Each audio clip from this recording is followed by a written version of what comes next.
Hey, what's up, folks? Your friend Dean Kulaweera here. I've been tweeting a bit about professional networking tips, and I wanted to talk real quick about something I want you to keep in mind in your professional networking. Now, look, during COVID-19, during the pandemic, a lot of us are attending these virtual events, right? Which are great. I mean, there's positives and negatives, of course, but I think a positive is that many events are now much more accessible to much more people, right? And if you haven't already, you want to definitely make sure that you're making use of these virtual events. They're not always paid events. I mean, there's a lot of free events going on, but ultimately you will be. Typically there is a networking portion where you get to meet with and interact with other people. But if not, you gotta make sure that you're making use of these events and expanding your network, right? Talking to people, networking with them, etc., etc. Now, quick tip I wanted to share with you folks is, because look, if you're anything like me, networking is not something you learn naturally. It's not something I was born with. It's something that I had to learn, and something very important that I learned personally to effectively network is simply looking for the intersection between myself and the person I'm trying to network with, right? And I'm speaking specifically, this piece of advice is for if you're job searching, right? Like for job seekers, for those of you job searching, you want to see if there's an opportunity for you to help the company of the person that you're trying to network with. After you get past the small talk and the chit chat and all that stuff, eventually you will come to a point where you're speaking about work. And what you want to do when you're speaking about work is not just talk about random stuff and each and every aspect of their organization and stuff like that. What you want to do as soon as possible, as quick as possible, you want to try and find out and uncover if there's a potential intersection between what you bring to the table, your skills, your knowledge, your expertise, your experience, and all that stuff, and what this person or this individual, what their post or their position is at the organization. Now, this is ideally in the case where you're interacting with someone in the same field or the same industry as you. So this is something you want to do, and that is you want to look for that intersection as soon as possible. So what you want to ask about is what projects they're currently working on, what are they currently doing, what are the major challenges they're facing right now, what's top of their mind right now at work, what are their major or main priorities. When you ask people these questions, first of all, you're putting the focus on them, right? It's not like you're going right into talking about yourself. You're asking about them. And you're asking about things that are important to them.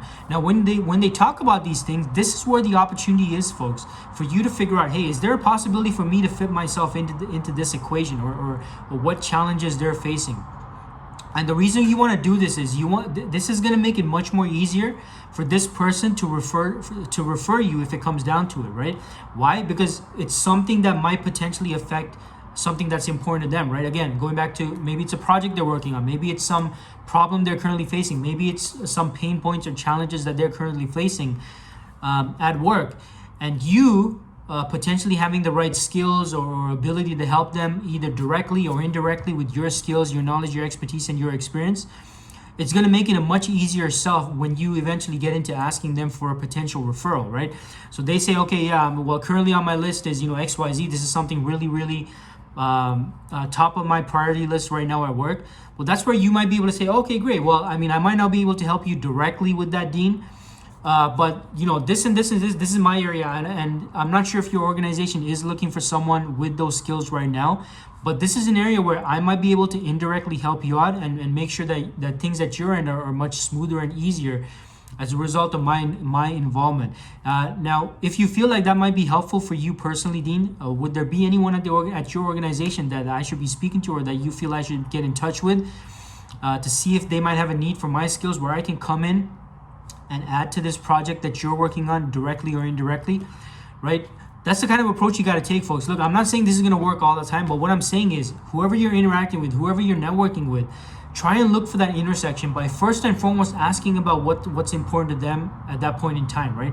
What projects they're working on, what's top of their list of priorities at work right now, and then see how you can position yourself either directly or indirectly as being able to help them out with that project or whatever it is that they're working on right now. So look, hope this helps. If you want more job search tips and strategies, make sure you follow me on all my other social channels.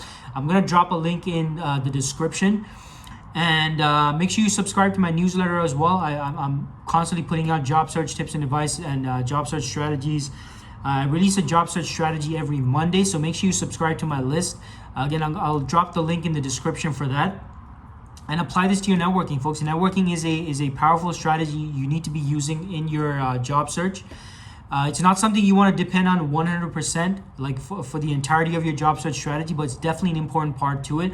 Be strategic about it. Take the right approach. Always look for that intersection between you and what you bring to the table. And hey, look, if one of your biggest problems is you're applying for jobs, you're not getting responses, you're simply not getting responses from hiring teams and recruiters, and you want to find out why that's happening, I'm dropping another link in the description. It's to my free masterclass where I go into detail. It's about a 45 minute to 1 hour video where I talk about why this is happening, why the numbers might not be in your favor, and the 3 steps you need to be taking when you're applying for jobs online that will help you increase your chances of getting responses. All right.